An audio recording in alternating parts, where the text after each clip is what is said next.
Good evening, everyone. It is now 6 o'clock. Requirements of the Sunshine Law have been met through the Burlington County Times. A trial notice was given to the NJAC 5:39-1.5. Bernita, can you please lead us with the Pledge of Allegiance?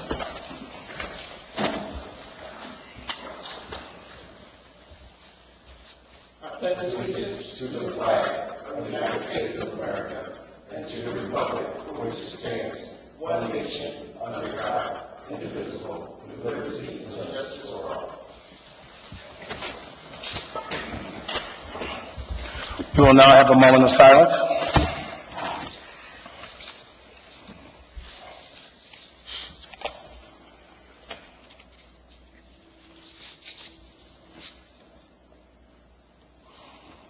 Roll call. Committeewoman Dr. Caldwell. Here. Committeewoman Ms. Maddox Canteen. Here. Committeeman Mr. Park. Here. Committeewoman Ms. Mungo. Here. Mayor Henley. Here. Also present, the Township Solicitor, the Township Clerk, the Township Administrator, the Township Deputy Administrator, and the PD is here and present, and that's it. We are now going to executive session. Resolution number 55-25, resolution authorizing the Township Committee and support staff to meet in private session, authorizing the exclusion of the public from that portion of the meeting dealing with specific issues requiring non-public discussion, attorney-client privilege, collective bargaining, FOP, supervisors. Do we have a motion? So moved. Second. Any discussion? Roll call. Dr. Caldwell? Yes. Ms. Maddox Canteen? Yes. Mr. Park? Yes. Ms. Mungo? Yes. Mayor Henley? Yes. 5 yes, motion passes. Thank you.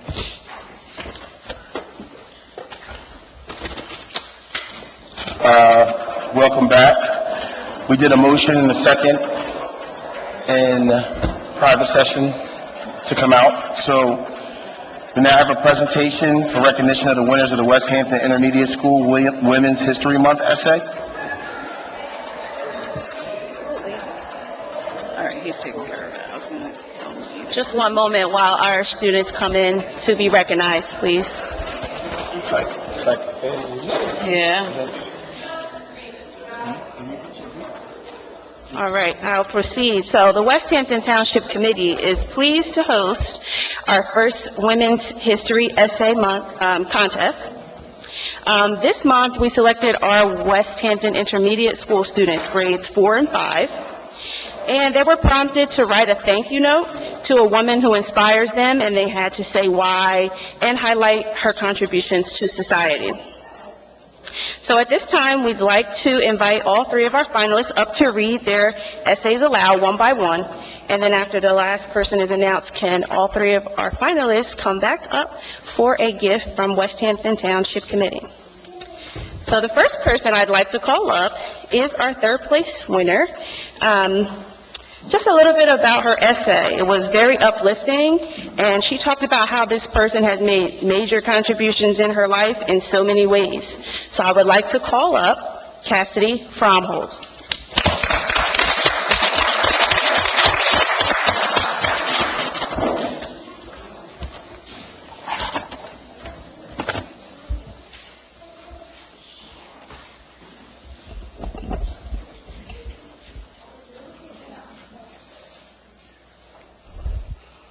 For Women's History Month, I want to thank you for inspiring.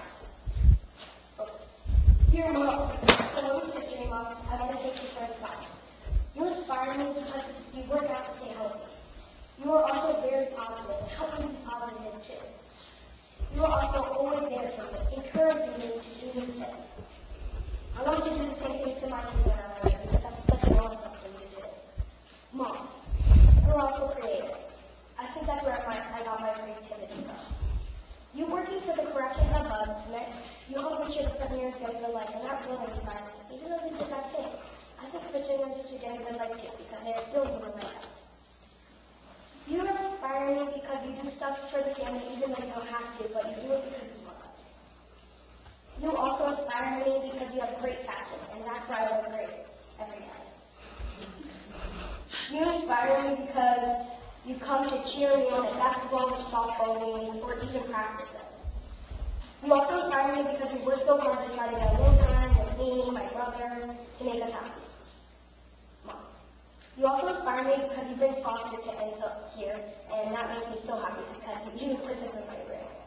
I got an experience of a lifetime, seeing kittens being born in my room was a piece. By teaching me how to cook, that was so fun. Remember the other day, I was able to cook all my own because of you. Mom, I love you to the moon and back. I feel like I'm the lucky star in the universe because of you.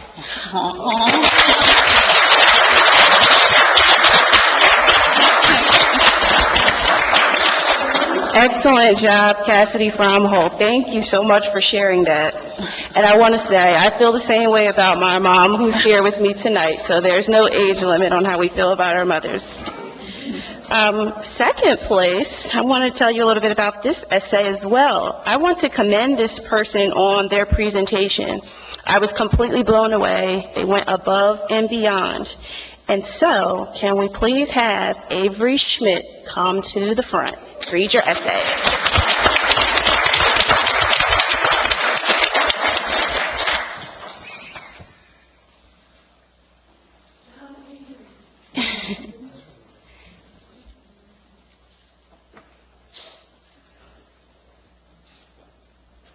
Dear Mom, Mom is too small of a word, and it doesn't begin to cover all that you are to me.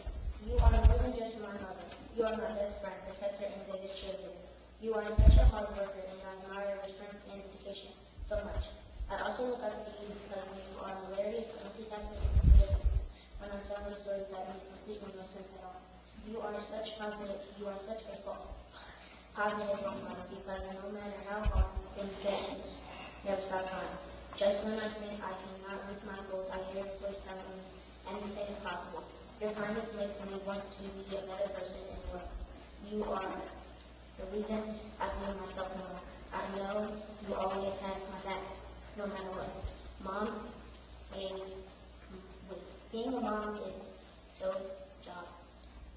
Well, at least that's what you tell me. And I know it isn't always an easy or either. Me and my sister, we work so hard to take care of us, and I want you to know I see all that you do for me, for me and our family, and others. I am so blessed to have you in my life, and I hope to be as great and inspiring as you one day. Mom, you have changed my life for the better, and I love you with all my heart. Thank you for being you. With love, Avery.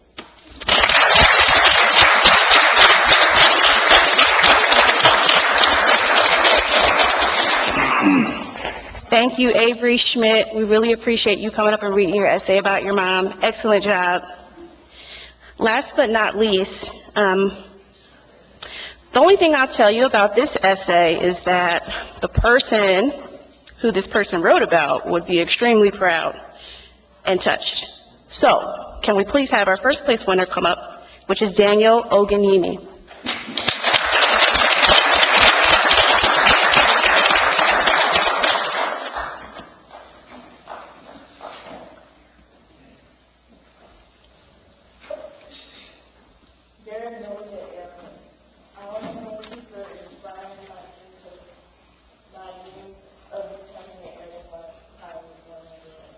Your bravery is determination that shows anything is possible, no matter gender, race, religion, and nationality.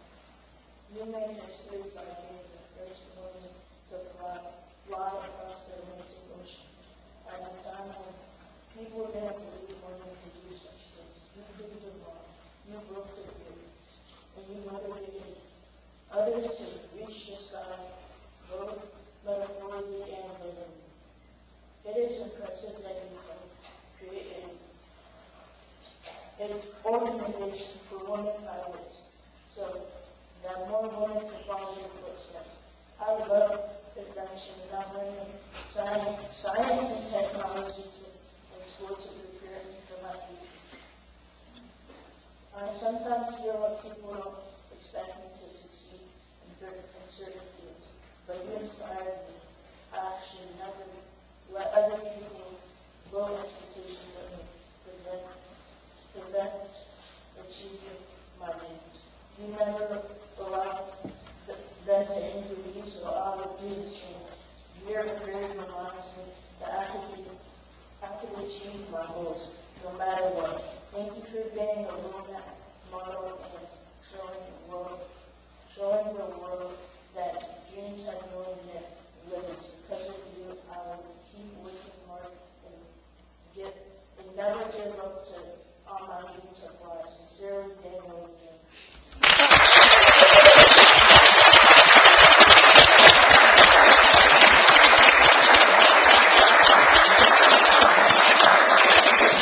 Thank you, Daniel, for sharing your thank you note to Amelia Earhart. Excellent work. Mayor, West Hampton Township, can we take a minute to just hand our awards to the finalists and a photo if they would like to? Yes. Superintendent DiDonato, if you're still here, would you please join us?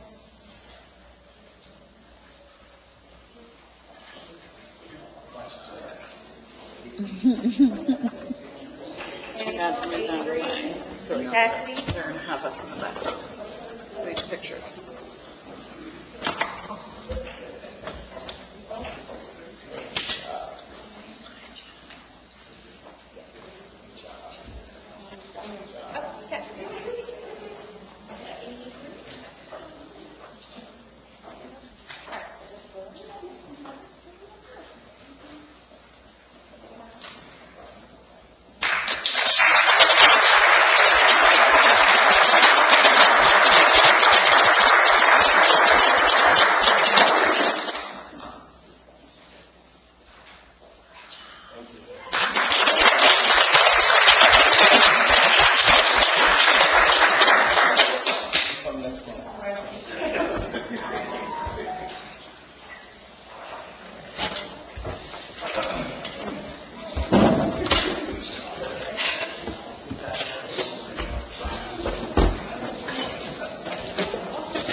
Thank you. You ready? So we're going to present a proclamation to West Hampton campus, Pastor Lori Freeman. What I would say, prior to reading this, I've always been upfront about some of the things that I've seen Change Church do for our community. As far as, giving back and creating opportunities for those and making people aware. One of the things they made me aware of is a DCS school for pregnant teens. And, they presented them with a check, a significant check. And the one thing that stuck with me was that the people who run the school were saying that they never, ever had any money, right? And they never even had a place to hold a graduation. Like they didn't have a place to hold a graduation for these kids that had to overcome this adversity. But the person who made me aware of that was Pastor Lori Freeman. She reached out and asked if I wanted to come up while they presented the check, and it's just something that she made me aware of. She's let people on the committee come help when they were handing out book bags, made us aware of that, and the amount of people that they were able to touch. I will say, even in her selflessness, I got to get you Bill. So Bill, her husband, tells me that, there was a point that just so many people come into the church that the streets, everything is filled, and, and the residents are not happy. So, Pastor Lori reached out, found an alternative where now people park at the school and they get shuttled from the school over to the church. And she's the campus pastor, and she parks over there and takes the shuttle in when she could park in the front, which I've done. So, the fact that, she's done these things for our community and she's a West Hampton resident to boot, is something to be extremely proud of, especially in the month where we celebrate women. So, if I may, I want to read the proclamation and then present it. This is recognizing the West Hampton campus pastor, Lori Freeman. Whereas Pastor Lori Freeman has dedicated her life to serve others with unwavering faith, compassion, and a deep commitment to spiritual growth. And whereas Pastor Freeman has tirelessly worked to uplift Change Church, fostering a community of love, support, and encouragement. And whereas Pastor Freeman has demonstrated exceptional leadership, inspiring countless individuals to live out their faith with integrity, kindness, and generosity. And whereas through her teachings, Pastor Lori has provided spiritual guidance, comfort, and wisdom, helping others deepen their relationship with God and navigating their life's challenges. And whereas Pastor Lori has become a beacon of hope and strength in the lives of many, making a profound impact at Change Church, her West Hampton Township community, and all those she has encountered in her ministry. And whereas her selfless devotion to her calling and to the service of others have brought about positive change, exemplifying the love and grace of Jesus Christ in all that she does. Now, therefore, we, the Committee of West Hampton Township, do hereby proclaim this day in honor of Pastor Lori Freeman, recognizing her extraordinary contributions to the faith community and compassion, spirit, and tireless dedication to serve. We commend her for her commitment to God's Word and extend our deepest gratitude for her continued efforts to spread a message of love, hope, and redemption, in witness whereof we, the Committee of West Hampton Township, hereunto set our hand and cause this proclamation to be presented in recognition of Pastor Lori Freeman's outstanding ministry and community leadership. Thank you.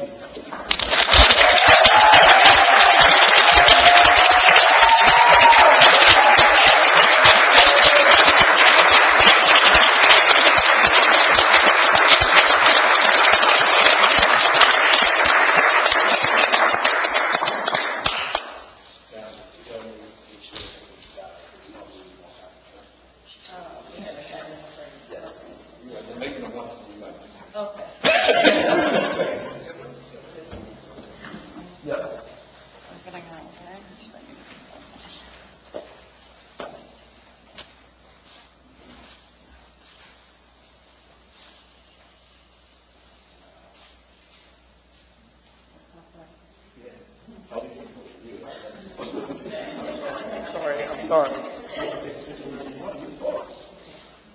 I'd like to take a picture with members of our team that are here, because all the accolades that you have just put on me, I cannot do, would not be able to do without them.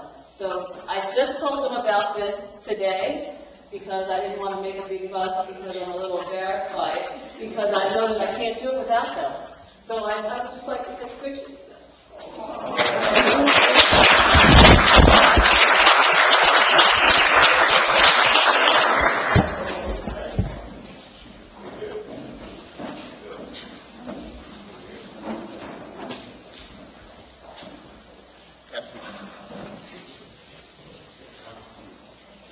You too, come on.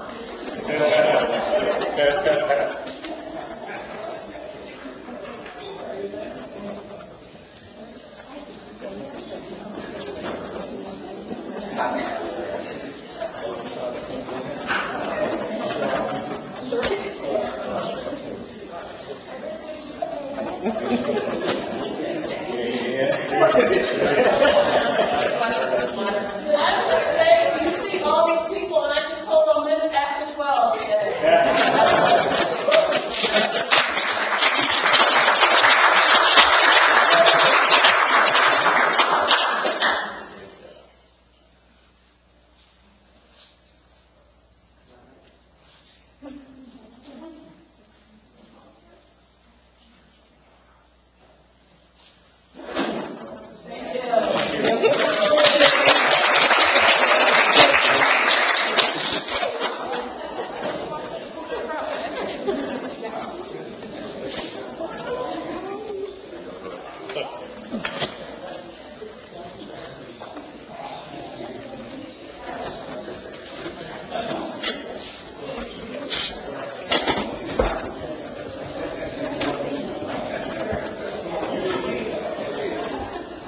before we go, don't forget, we have an event on Saturday.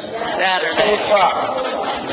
So everyone is welcome, being held, the fire department, police department. They're showing the movie, the 6888. We're gonna have one of the descendants of the 6888 there to speak as well. So please, everyone in the community, you're more than welcome. Thank you.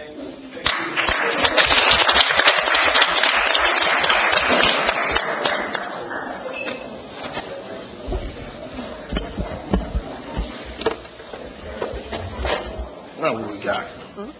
Sure. As promised, we have our director, Dr. Felicia Hobson, available for, if you have any additional questions about the emergency shelter that's being built in town. What we would ask is, Bob, how many minutes is it's what? 3-minute time. 3 minutes? First speaker.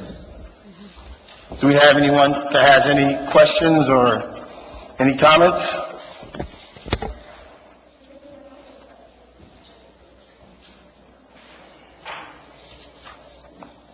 Come on up. Come on up. Hi, Lee Canals, 34 Dover Road. I just was here to see if there's any kind of update. So maybe Felicia could offer that to inform us the latest, what's going on there. Obviously, the ground is broken, but any more information would be helpful. Absolutely. And little side issue, there's still a lot of homeless people in the library picnic area. Is that, I care about people, but is that something that could be addressed? I know the homeless shelter is going to do that, but just today, you can't bring anybody Well, for that. they do have the Hope Van that will come out, and I know that from the time that we had the first round, that they've had the Hope vehicle come out and address those needs a little bit around the Wawa area, which I have seen a vast improvement.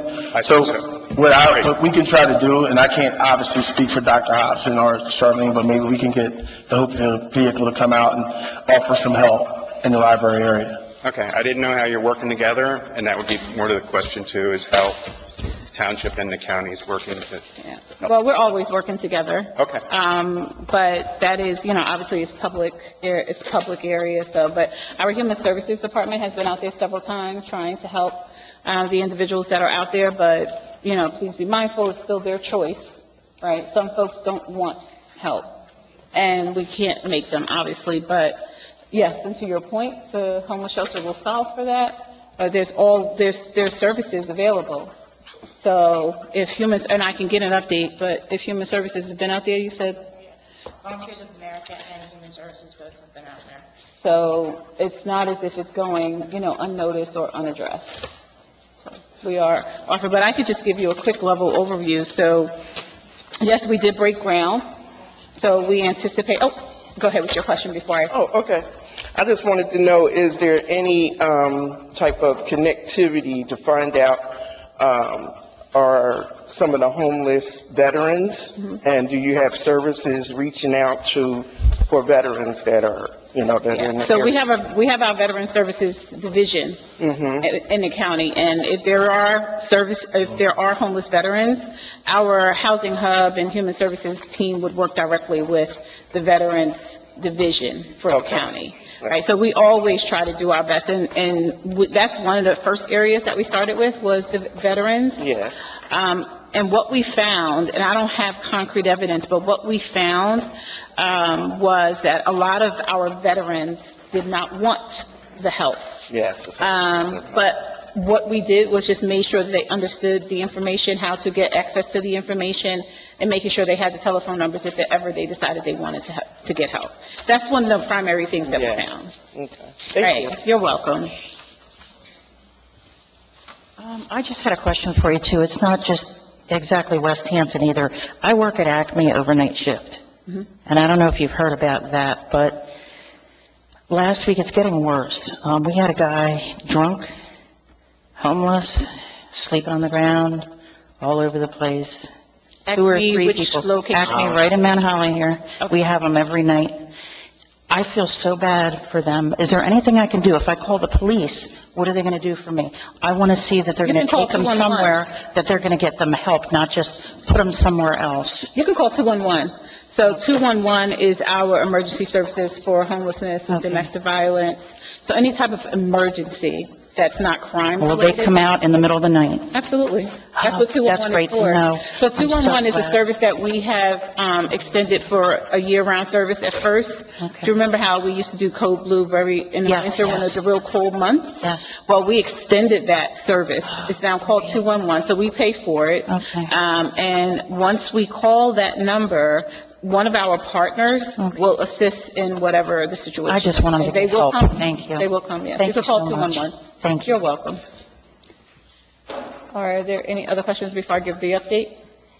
Okay, so we did break ground. We did this at the January, so January of this year, we broke ground. So we anticipate, without any problems or anything like that, if any horrible weather, we're hoping that the facility will be finished next late summer, fall of 2026. That's what our anticipated completion date is. So I know last time that I was here, an environmental impact study was asked about. So we did not have to do one, and it was because, one, the property was already owned by the county, and two, 90% of the construction is on unpenetratable ground, meaning concrete. So it's no way for anything to get in there, so we did not have to. Now, this is from our county engineer's office. They confirmed for us, because several people asked me about this. So that's why we did not have to do one. So that is the reason why we don't have one. We anticipate that once we are ready to cut the ribbon and open the doors, we will have another organization running the day-to-day for the homeless shelter. So the county, as a county government entity, cannot oversee the day-to-day. So we will have, whatever organization will go out for RFP, so whatever organization, winds up getting that contract, they will be the ones in charge of the day-to-day for the shelter. So what that will look like for us, and obviously we'll talk more as we get closer to this date, but what that will look like is the organization that oversees it day to day, it will be their employees there 24/7. So the shelter is open for 24/7, but while it's open, that doesn't mean there's in and out after a certain time. The way we are expecting it to run will be once you're in after a certain time, you will not be allowed out until the next morning. But we will be open 24/7 for intake. We'll be open 24/7 for intake. And that intake will be the organization, which whomever they are, it'll be their employees there to do the intake round the clock. We haven't solved for who will be giving or providing our 24-hour security, but we still anticipate and will require 24-hour security at the shelter. So we don't know yet what that will look like, whether it'll be a private security firm. We just don't know yet, but it is still a part of the plan to have 24-hour security at the location. As you all already know, it's a 60-bed unit. It's a 60-bed facility. What else can I tell you about where we are? We just poured concrete. So, we're getting, they send us pictures and we're checking it out on a regular basis. It's going to be right behind the Human Services building, so we don't anticipate a lot of traffic from the front of the building. So once they're in, and they'll go walk back towards the facility where they need it. So we don't anticipate a huge need for a lot of transportation services. Once we bring the folks in who need the help, they will be in until they receive their help. So we don't anticipate a lot of back and forth traffic. That's where we are. Unless you guys have specific questions for me, I don't really have any other updates. Yes. Yes, please. I just know a lot of residents had concerns before about the overflow. I feel like 60 beds is going to be filled like that when you open it up to the whole county. So what happens when there's 200 more people from around the county in the parking lot waiting for a bed? So that's not typically how it works. So the overflow, so I'm gonna answer your question, then I'll go back to how it typically works. So we still are gonna have our partnerships with all the partners that we have today. Okay. So today, when we have someone and we cannot we can't find a place for them to go, we call our partners. Whether they go to Camden County, to that shelter, what other places do we use? Christian Care, Volunteers of America. So those relationships are still in place. Okay. So if we ever find ourselves full, which I don't think that we will. So if you recall, when I was here last time, we talked about the data about how many homeless people were truly in Burlington County. We talked about housed homelessness and unhoused homelessness. So we had, at the time, this was the middle of November of 2024, we had approximately 1,000 homeless people. But there were only 17 that was unhoused. So you can be homeless without having, so homeless means you don't have a permanent residence for 6 months or more. Right. So I could be sleeping on my aunt's couch and be considered homeless, but I still have somewhere to sleep. Right. So when we think about homelessness, it's grouped there together, but then there's categories of it. So the emergency shelter is solving for the citizens that are unhoused homelessness. Okay. That's what this emergency shelter is solving for, not for the general population of homelessness, if that makes sense. Yeah, I mean, I just think in the county in general, I mean, you go to ShopRite, you see the guy sleeping there. You go to Acme, there's a lady with their shopping cart. There's, It is, but homelessness is that's a problem within our entire society. So bringing the shelter will definitely help. But again, as I stated previously, these folks have got to want the help, right? And today, they can get help.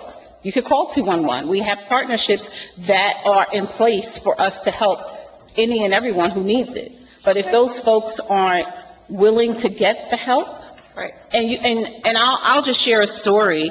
I think it was maybe a year and a half ago.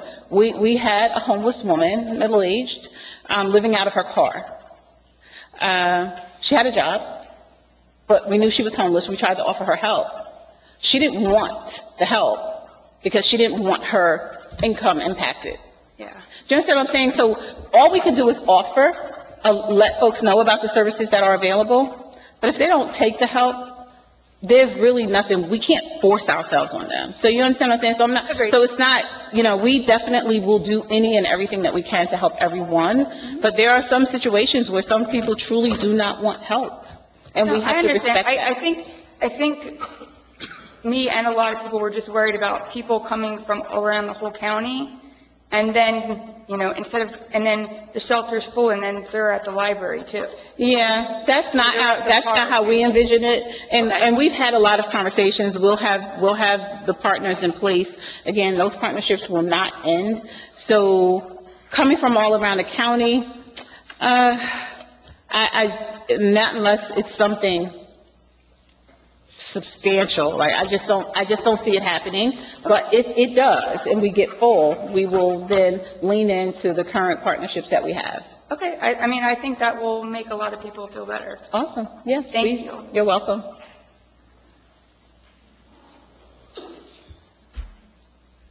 Excuse me. That's okay. It just takes me to let me get up. Nancy, you just want to... It's okay. You can You can sit. stay in your seat. I'm huge. We got all! Get her.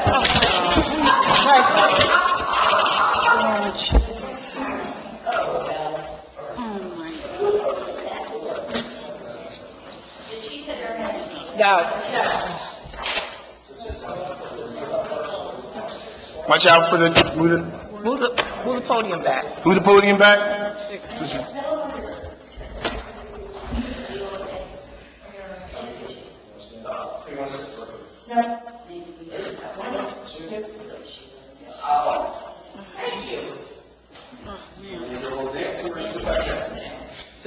Can you, Nancy, sit down, just give her the microphone while she's sitting down.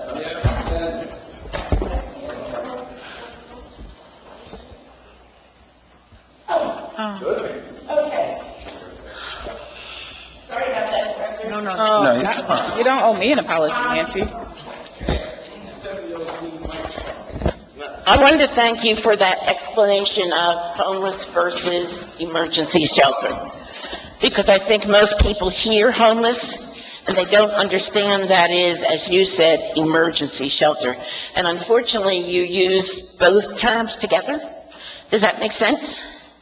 So I can understand emergency. Are you referring to me using both terms together, or people? Over the last 2 years, because I remember talking about this in 2022 with you. Sometimes it was called an emergency shelter, sometimes, like tonight, you used the homeless shelter. Is there a time limit where you're trying to get these people into a more permanent home so they will leave your building? Yeah, so with the wraparound services, typically, wraparound services is usually about 90 days for wraparound services. So it depends. So when they come in and they do their intake, let's just say someone is suffering from drug addiction. So what would that look like? So are we going to get them to a facility to help them with that? And how long will that process take? It just depends. But typically, and when I say wraparound services, that's what I'm referring to. Do they need mental health services? Do they need medical care? So all of that stuff will be assessed throughout the intake, and then we will have a time frame for addressing each one of the issues for this particular whatever person.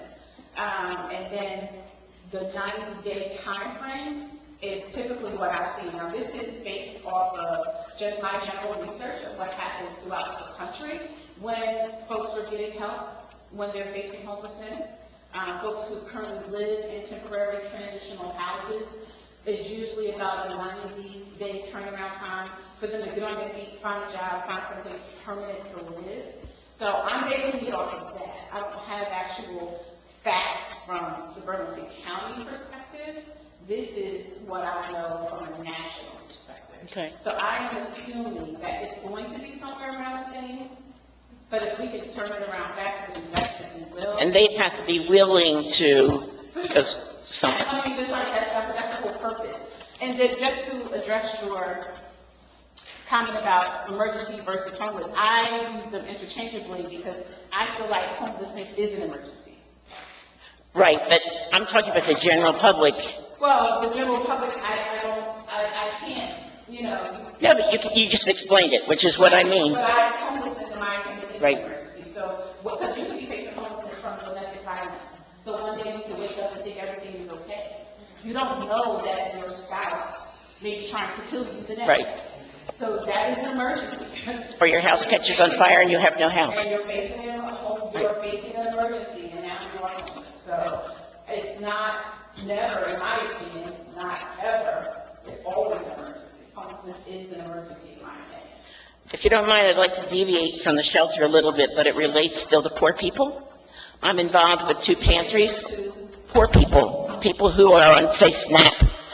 I'm involved in 2 pantries, and what we found is people have SNAP money for food, but SNAP does not cover things that they have to have, such as toilet paper and female products and soap and things like that. And I was wondering if when you have your county pantry, not pantry, days for food distribution, you could also try to get more of the non-SNAP things out there, because people have to use their own money.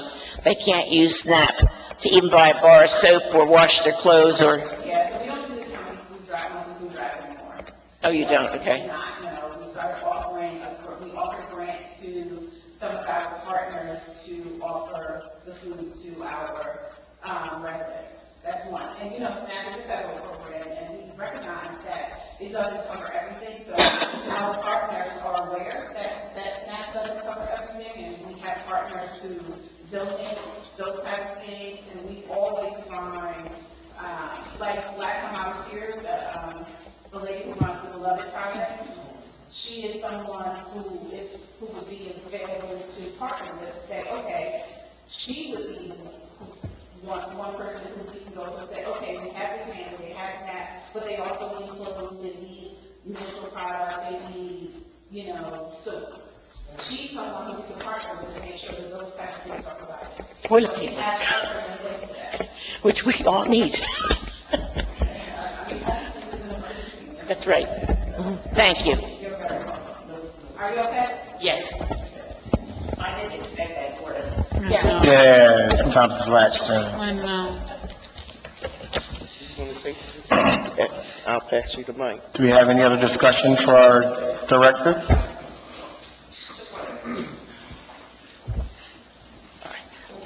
It's Gary Rivera, 138 Winstead. So later on in our agenda, we're going to see our police reports, and sometimes we see that the police are doing Megan's Law notifications. So that's obviously a concern. I guess my question, or maybe you can talk about this, is what's the eligibility? Because that obviously is a crisis for someone who's experiencing a crisis and they happen to be on the registry. What's the protocol for that? And/or, since you did talk about the security aspect of this, how do we protect the residents of that facility from someone who's on the notification somehow trying to gain access to that facility? So I don't quite understand your question. So are you saying someone who is on a Megan's Law who needs help, like are they homeless? Or are you saying that that person who's on that registry is trying to get in and hurt someone who is in the shelter? It could be both, right? So for example, someone who is on the registry, they experience some catastrophic personal crisis, and they try to apply for services at the facility. Would they be eligible, or would their status as a person on Megan's Law registry render them ineligible for service at that? Yeah, I don't know facility? if they'll be eligible to come into the shelter, but we would refer them to our partners who help offenders like that, because we do have partners who help offenders. So it's very relevant. So I don't know, but also the shelter is not going to have children. So the shelter is just for men and women, no children. So, but we will do our best to help any and everyone. Thank you. Hello. I guess to put into the mystery, it's not going to be like a free-for-all, like you take for me instantly. If I just stand in front of ShopRite every day, Yeah. and then I come to your facility to get bedding, and then I just go back out, it's not going to be like that, correct? That's my understanding, that it seems like you have to be working or falling on some hard times or something like that. So there's a gray area when it comes down to being able to qualify for services. Correct. But let's just go with your scenario. So I find myself homeless. I'm outside of ShopRite. I don't have a job. I go to the shelter. I'm going through that intake process. So that intake process, I'm going to get an assessment of what I need, what's next for me, whether it's a job, whether it's drug treatment, whether it's mental health issues. That assessment will help determine my next step. If it's a job, then the wraparound services that we have will then guide that person for employment. So what does that mean? Does that mean that person can go out for interviews, and will they be helped with clothing and get the skills that they need for interviewing? That's what that means. Okay. So will they leave the shelter during the day? Maybe if they have an interview, will they be allowed to come back? Yes. But I believe there was already a question, I think Nancy asked, how long do we anticipate folks to be there? I'm predicting that 90-day turnaround, but it could be longer based off of more recent data. I don't know that. This is just what I am aware of. I haven't looked at data in about 6 months, so things may have changed. And I looked at it from a national level, not the state and then the county level. Okay. So that may change, because I don't know what it looks like, and that's a good question. We probably should take that back to identify how long, once we do the intake, depending on the person's, challenges that they're having, how long will it take to help with a job? How long does it take for, if someone's addicted to drugs? We don't know. We really don't know. It could be multiple things. It could be drug addiction and mental health. So we just don't know. So since we don't know what we don't know, it's hard for me to guesstimate, but I anticipate that we're going to, use resources that's, available to us to make sure it's not what, as you say, a free-for-all, right? But it will be available, so you don't have to have those people hanging out in front of ShopRite, sleeping, at the library. You know what I mean? So it's available for folks to have cover, get assistance if they want it. Yeah, So that's what it's understood. really available for. Yeah, that's what I thought. Okay, thank you. You're welcome. Thank you.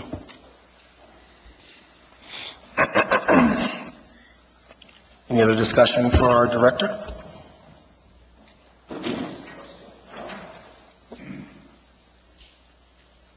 evening, everyone. I'm Rick Carpenter, 112 Ira Road. One of the things that I found in terms of working at the county and understanding how things work is that transition Yeah. as they have to go out of the shelter and then eventually get on their own. So sounds like that's something that you're still trying to decide and work through.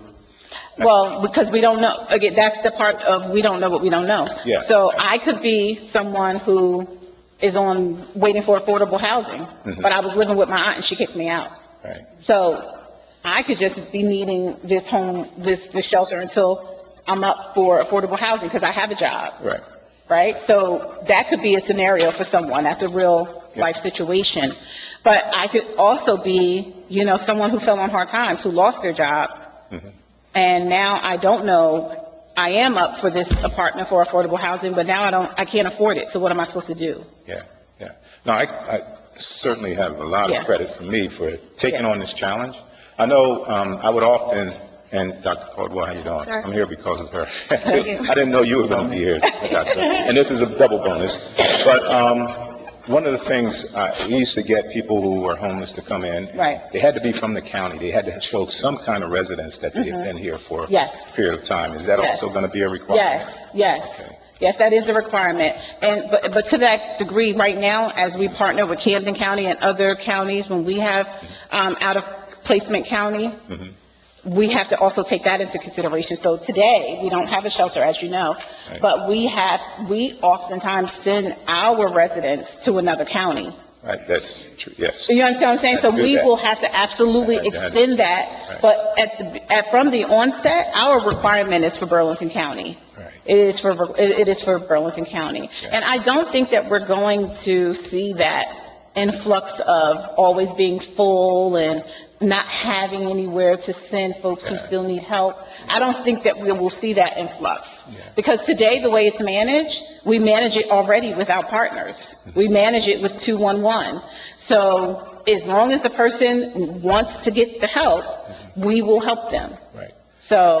Yeah, I would agree with that. And then for Burlington County, it's always been a challenge with transportation and getting people to and from. So is there going to be any kind of resource with getting people to the center who may be in another part of the county or if they're homeless? Well, so we're hoping, that we'll definitely still have the Burlink. We have Burlink now. So if someone needs to get to us, we're hoping that the Burlink will be available. But oftentimes, people find their way, right? And then once you're there, we truly believe that just like from the neighborhood's perspective, you're not going to see an influx of traffic because they're coming from human services to the shelter, or because human services is the building in front and shelters are going to be behind it, or if they're coming, in the middle of the night, they're arriving by foot or by car or public transportation, they're going right there to the shelter, and once they're in until the next morning. No, again, I want to thank you in the county for doing this because it is a need. We certainly see a lot of people, as Dr. Hobson is saying, who are homeless, and they're right in front of us, and we don't know they're homeless.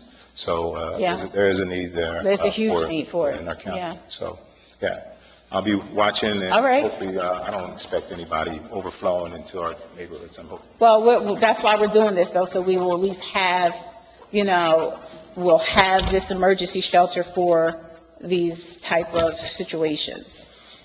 Thank you. Thank you. Thank you, sir.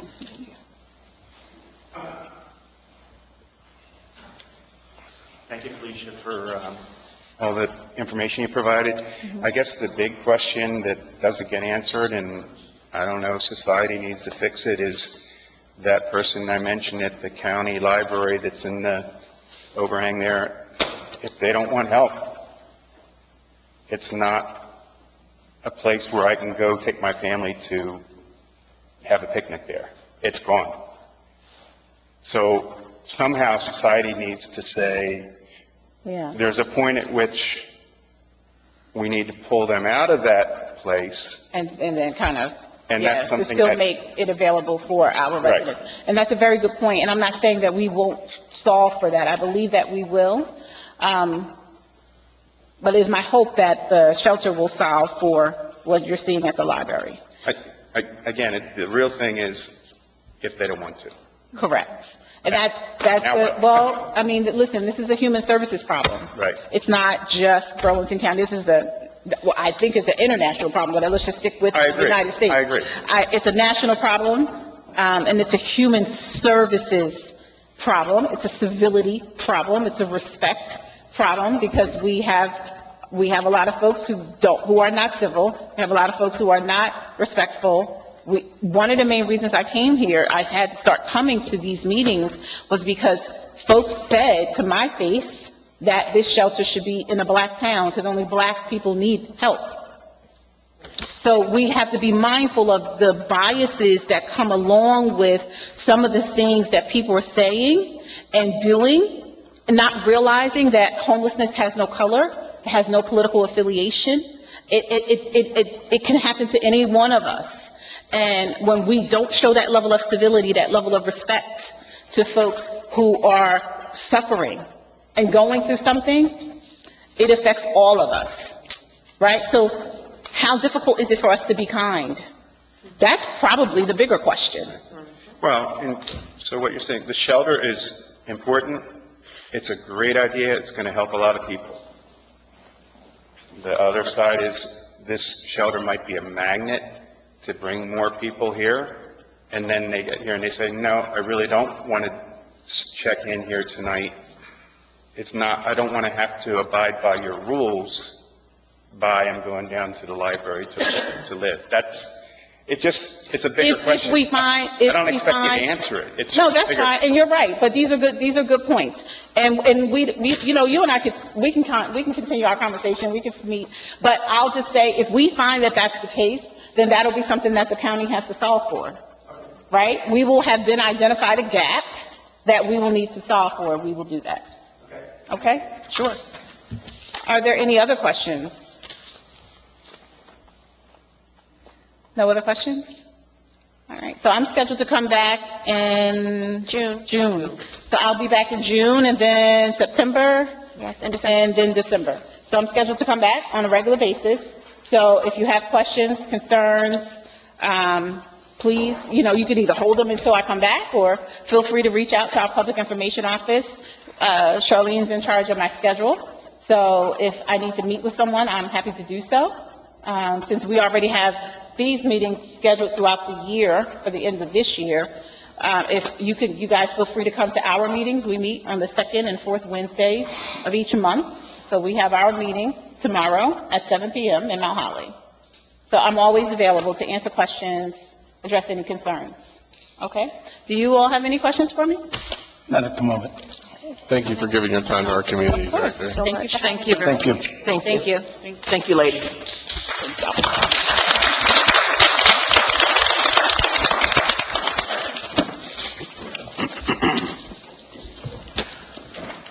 Reports, we have police, public works, courts, fire, EMS. Approval of minutes, March 11th, 2025, regular meeting minutes. Do we have a motion? Motion. Second. Any discussion? Roll call? Dr. Caldwell? Yes. Ms. Maddox Canteen? Yes. Mr. Carr? Yes. Ms. Mungo? Yes. Mayor Henry? Yes. 5 yes, motion passes. March 11, 2025, closed session closed session minutes, motion? So moved. Second. Any discussion? Roll call? Dr. Caldwell? Yes. Ms. Maddox Canteen? Yes. Mr. Carr? Yes. Ms. Mungo? Yes. Mayor Henley? Yes. 5 yes, motion passes. We now open the meeting for public comment on agenda items only. Please remember to state your name and address for the record. Please remember to state your name as well as write your name and address on the sign and sheet on the podium.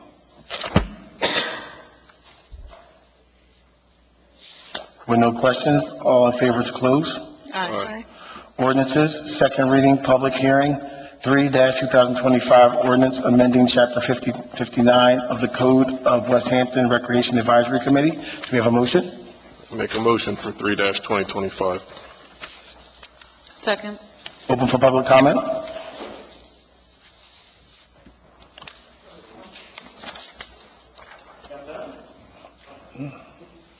Vote on this. That's on the ordinance. Roll call. Roll call. Dr. Caldwell? Yes. Ms. Maddox Canteen? Yes. Mr. Carr? Yes. Ms. Mungo? Yes. Mayor Henley? Yes. 5 yes, motion passes. Ordinance, this is the first reading. No ordinance. There are no. That's an error. I get that. Resolution 52-25, payment of vouchers. This resolution approves the payment of bills through 3/25/2025. Do you have a motion? Motion. Second. Any discussion? Roll call. Dr. Caldwell? Yes. Ms. Maddox Canteen? Abstain. Mr. Carr? Yes. Ms. Mungo? Yes. Mayor Henley? Yes. 3 yes, motion passes. Consent agenda resolution note. Consent agenda items are considered to be routine and will be enacted with a single motion. Any items requiring expenditure are supported by certification of availability of funds. Any items requiring discussion will be removed from the consent agenda. Do we have a motion? Motion. Second. Caldwell. Any discussion? I'd just like to congratulate Chief Farnsworth on the grant. Congratulations, Chief. Good job. Roll call. Dr. Caldwell? Yes. Ms. Maddox Canteen? Yes. Mr. Carr? Yes. Ms. Mungo? Yes. Mayor Henley? We will now open the meeting for public comment. Please remember to state your name and address for the record. Remember, this is for comment. It's not intended as question and answer, period. Now you're ready. Renita Jones, 20 Mary Lane.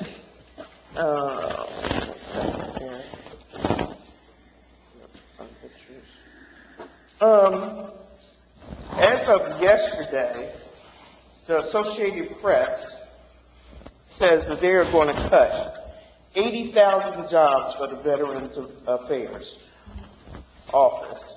This is according to an internal memo. Veteran suicide is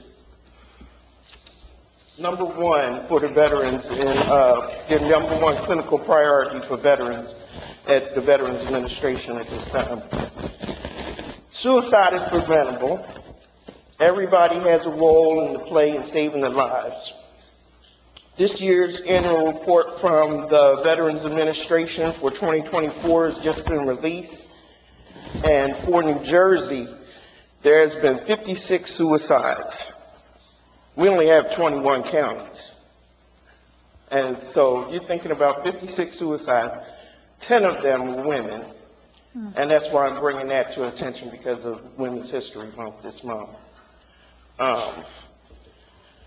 What I need everyone to do is to reach out to your congressmen and express that we need these jobs at the Veterans Administration. Because I would hate to be the one that needs help, that calls 988 and press 1, and nobody answers that line on the other side, knowing that I need help. Or to call for a veteran service that I need on the other side, and that person is gone, or I'm on hold for 3-4 hours trying to get in touch with another line or somebody else because this job has been cut. So I need each and every one of you in this room to reach out to your congressmen, write them, talk to them, if you run into them, tell them that these jobs do not need to be cut for our veterans. There are 22 veteran suicides a day in America. And you think just last year we had 56 in New Jersey. Okay? With the veterans program, they promote different struggles for veterans, promoting secure firearm storage, building and sustaining community collaborations, expanding crisis and intervention services. They also advance suicide prevention into non-clinical supports. They enhance mental health care, and they integrate the suicide prevention with medical settings. With that, I just need everyone to make an effort to make a difference, and together we can create a compassionate, supportive network to empower veterans and ensure veterans have access to care, that they're valued, and they have hope. If you need to get in contact with somebody, if you get in contact with a veteran, if you need to get in contact with some services for them, you could dial 988 and then press 1. And they will, it's not only for veteran suicide, they will get you in touch with a lot of other programs that'll help a veteran. I had to use this service just last week for a veteran. And it wasn't because the veteran reached out because they were hopeless. They reached out because they needed some services and they needed to get in touch with somebody. And this 988 number referred me to multiple services for this person, and they were very grateful that I did that for them. And they didn't know about the 988 dial 1. So if you didn't see a veteran, just speak to them, talk to them. You never know what they're going through. And you have 988, press 1 for a veteran. And reach out to your congressman and let them know our veterans need these services at the Veterans Administration. Thank you. Thank you.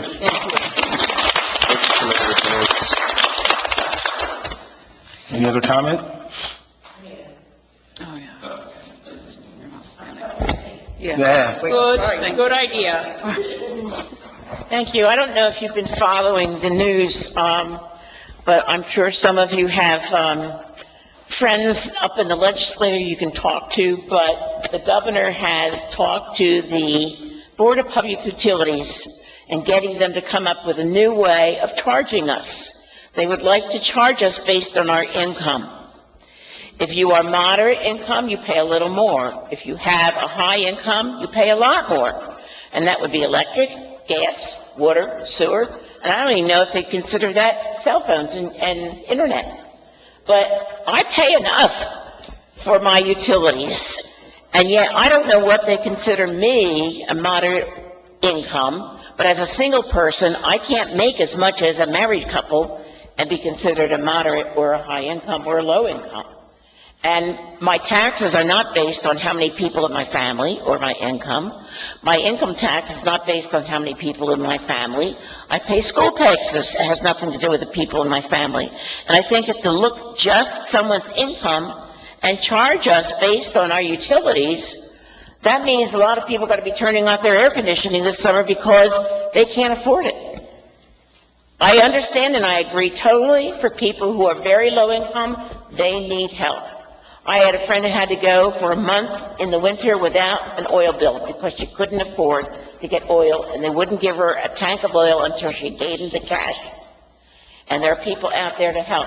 But when the whole state is based on individual income, that is absolutely ridiculous. And then I started thinking, why would he care about PSE&G making more money?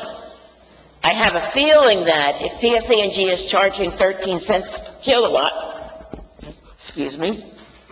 moderate and high income might pay 15 or 20 cents per, and that money's not going to go to PSE&G. That's going to go to the state. So it's a state's way of making more money off of you.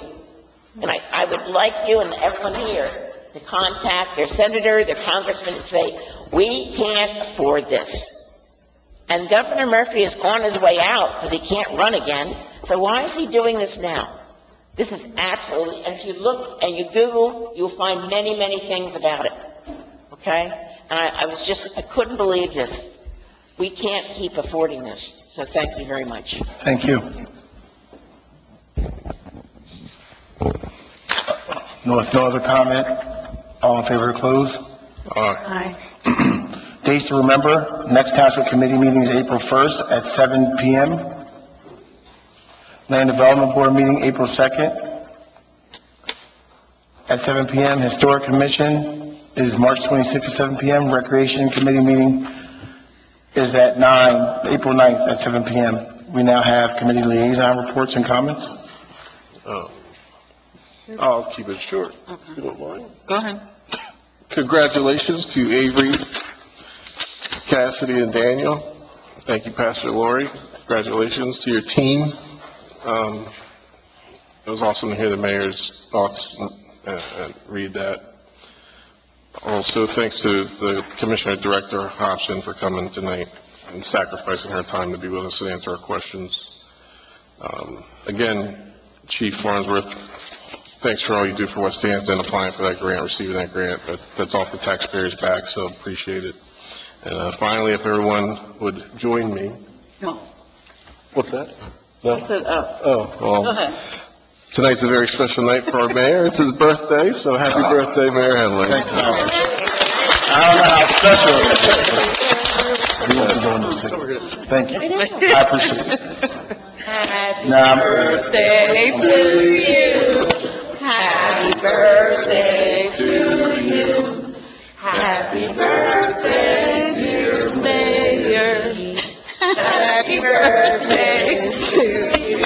I'm laughing because if I could be red, I'd be red. No, I appreciate it. Thank you. I appreciate it. Thanks, Just to kind of piggyback off of, Mr. Carr, I wanted to thank you again, Dr. Caldwell, for, doing the Women's History, Month. That was a great addition. Yes, we'll do next month. Excuse me? Yes, I don't have any ideas right now. Maybe a summer project while they're at home resting.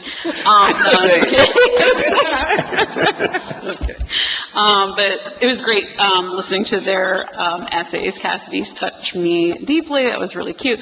Congratulations to Cassidy, Avery, and Daniel. Thank you again, Mayor, for acknowledging, Pastor Lori. She does a lot for our community, so I'm glad that we were able to give her that acknowledgement. And thank you to Dr. Hobson for being here to always speak with our residents.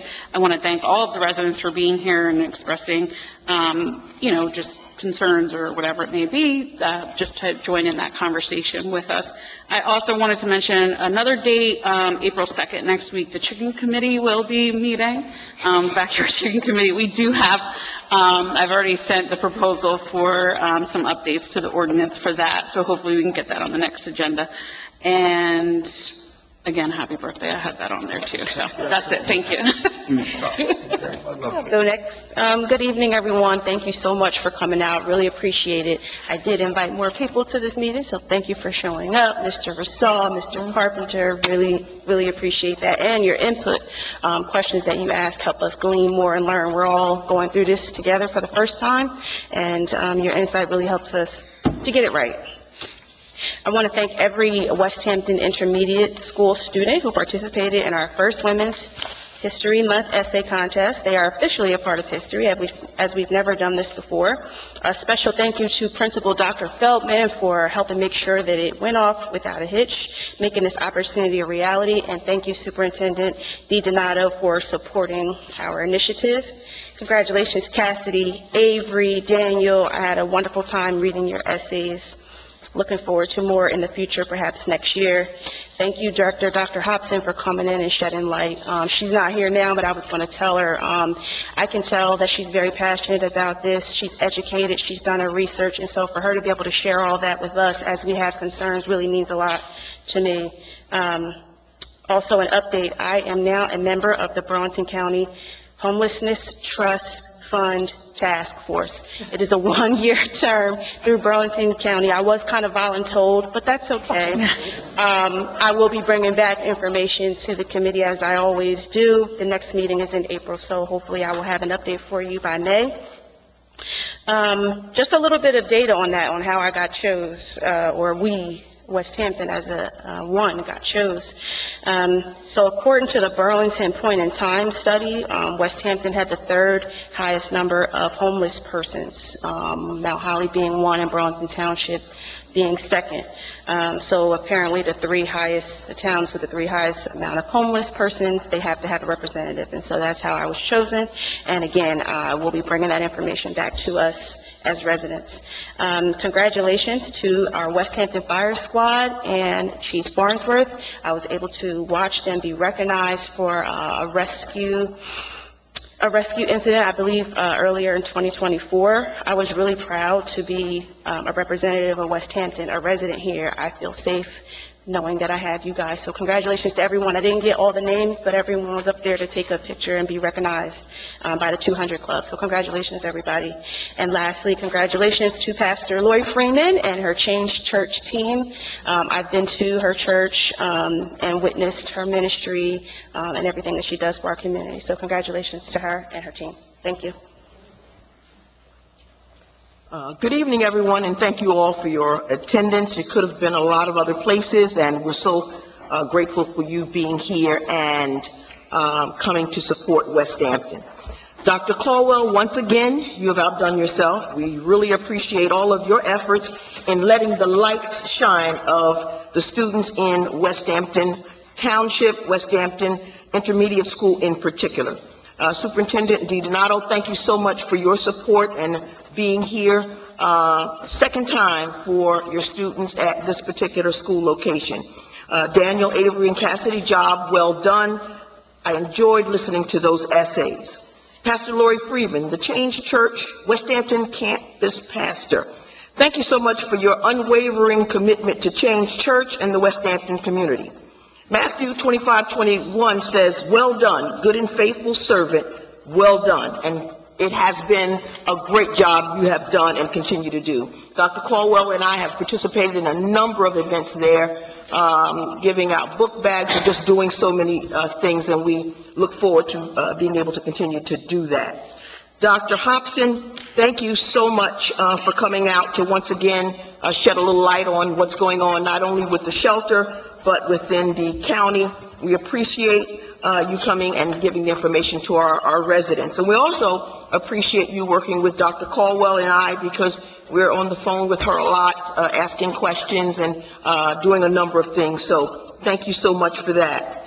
In terms of committee reports, the West Hampton Recreation Advisory Committee, we last met on the 12th of the month, and we discussed a number of different things. We hosted a pizza party for the end of the basketball season, and that was wonderful. We did that last weekend. We served pizza from 10 to 6 p.m.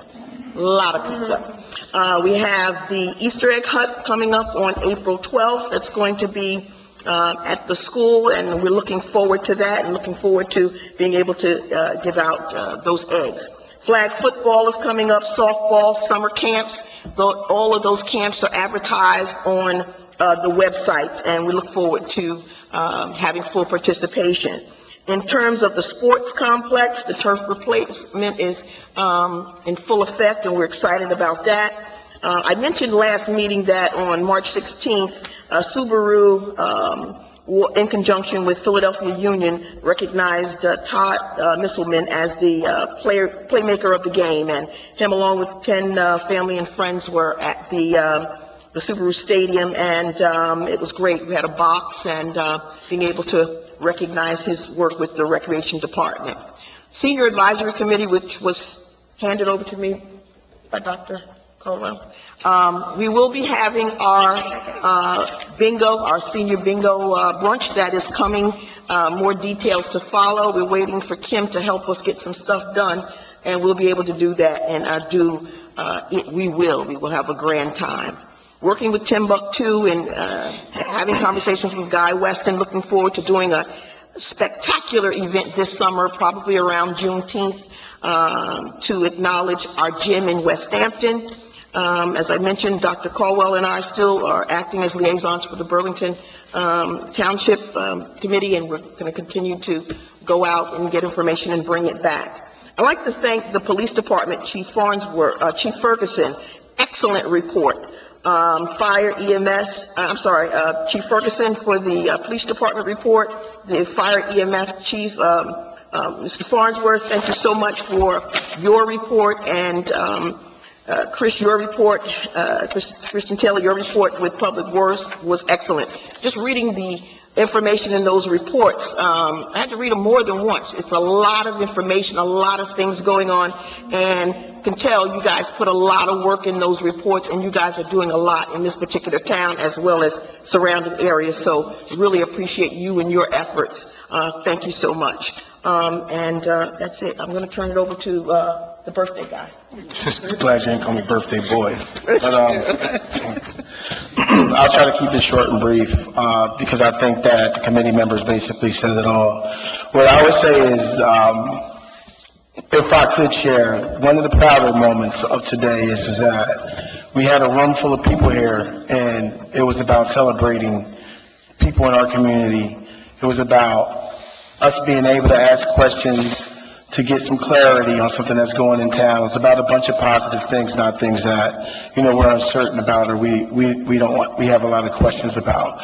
So, there's a little bit, was it PST, what's it called? PTSD. There you go, PTSD of when you come in and you see a bunch of people, right? And then it could turn into a gripe session or a lot of explanation. But today it was really about us learning more about our community, us celebrating the children of our community and the work that they put in, us celebrating, a woman leader in our community. It was about a lot of those things that bring us together and not tear us apart. So, that was something that I was extremely proud of today, and extremely proud of even the questions that we were able to ask Dr. Hobson. Like, there are questions that, people have obviously researched, and that you can hear the sincerity and the point that it's not that I'm against homeless, but I just need to ask more questions about, where does this put my family? Where does this put, my living situation? Does that change anything at all? And I think that those things and that sincerity comes through in like the questions that are being asked. They're not coming out of malice or hate or anything like that. And that's appreciated by us all. Last but not least, obviously, thanking all the residents who are still here, thanking the children who put their time and effort into, doing the essays and the performance with that. Thanking Dr. Hobson.